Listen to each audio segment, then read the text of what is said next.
ক্যাপাসিটরের equation solve করার আগে আমরা তিনটা ইকুয়েশন দেখব। এটা হচ্ছে আমাদের ক্যাপাসিটরের এনার্জির equation, half Q square divided by C. এবং আমাদের ক্যাপাসিটরের চার্জিং এর একটা ইকুয়েশন আছে চার্জিং এর জন্য, সেটা হচ্ছে আমাদের Q T Q of T to Q naught 1 minus E to the power T divided by T constant. তো এখানে কিউ হচ্ছে আমাদের ইনিশিয়াল অবস্থায় চার্জের পরিমাণ, এবং টি হচ্ছে কত সময় পর চার্জের কি অবস্থা, এবং এইটা হচ্ছে আমাদের কনস্ট্যান্ট, টাইম কনস্ট্যান্ট।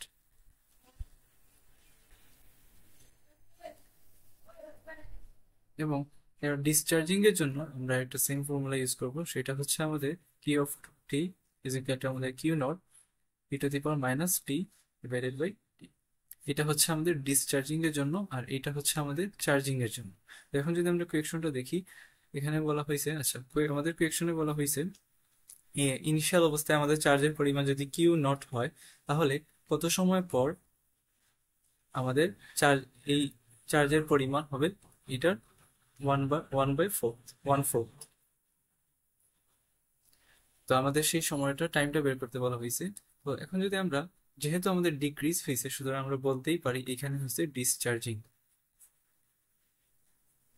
তো ডিসচার্জিং এর জন্য আমরা কি ইউজ করি, E of T Q naught E to the power minus T divided by, এই যে এই ফর্মুলাটা। তো এখন যদি আমরা এই ফর্মুলাটা, তাহলে এখান আমরা দেখতে পাচ্ছি যে ডিসচার্জিং এর সময় টি সময় পর আমাদের হয় এতটুক চার্জ, এবং আমরা আবার এখান থেকে দেখে আসছি যে টি সময় পর আমাদের চার্জ, ইনিশিয়াল চার্জ হবে কিউ নট এর 1/4। তার মানে আমরা এই দুইটা সমান সমান লিখতেই পারি।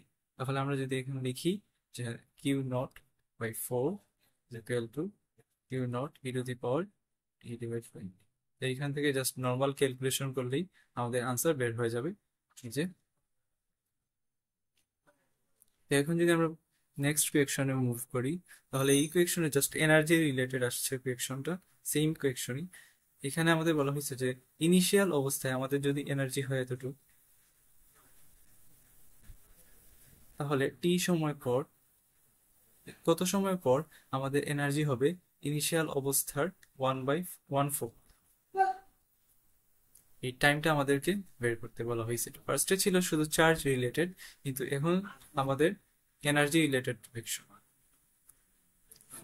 তো ফার্স্টে আমরা এখানে লিখবো যে আমরা জানি U is equal to half Q square divided by C. তো এখন যদি আমরা ইনিশিয়াল অবস্থায় লিখি যে কিউ নট, তাহলে এখন হবে আমাদের Q Q naught square divided by C. এখন যদি আমরা, আচ্ছা এইটাকে আমরা একটা ইকুয়েশন লিখি, 1 নম্বর ইকুয়েশন। এরপর আমরা যদি টি সময়ের পর কতটুকু হয় সেটা যদি লিখি, তাহলে আমরা কি লিখতে পারি, হাফ, এখানে কিউ এর সময় হবে আমাদের Q of T square divided by C. এখন আমরা কি জানি, যেহেতু এখানেও আবার ডিক্রিজ হচ্ছে 1/4, মানে ডিক্রিজ হচ্ছে, সুতরাং এখানে আমরা কি ইয়ার ফর্মুলা ইউজ করতে পারি, ডিসচার্জিং এর ফর্মুলা। সুতরাং এখানে আমরা কিউ অফ টি এর জায়গায় আমরা ডিসচার্জিং এর ফর্মুলাটা লিখবো, সেটা হচ্ছে আমাদের Q naught E to the power minus t by whole square.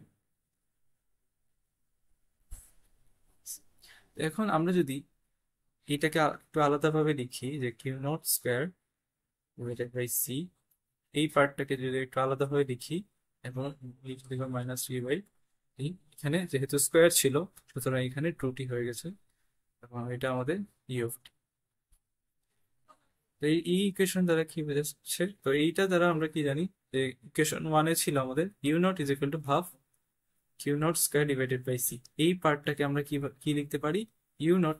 সুতরাং এখানে আমরা এই পুরো জায়গায় আমরা ইউ নট লিখতে পারি, আর সেটা এখানে e to the power minus two T আমাদের ই অফ টি। তো এই ফাংশন দ্বারা কি বোঝাচ্ছে, অর্থাৎ টি সময় পর আমাদের এনার্জি হবে এতটুকু, রাইট? আমাদের কোয়েকশনে বলা হয়েছে যে কত সময় পর আমাদের এই এনার্জিটা ইনিশিয়াল অবস্থায়, যে আমাদের যে এনার্জি ছিল সেইটা অর্ধেক হয়ে যাবে, 1/4। তো আমরা যদি বলি যে আমাদের টি সময় পর আমাদের এই চার্জটা 1/4 হয়ে যাবে, তার মানে এইটা সমান সমান এইটা লিখতেই পারি।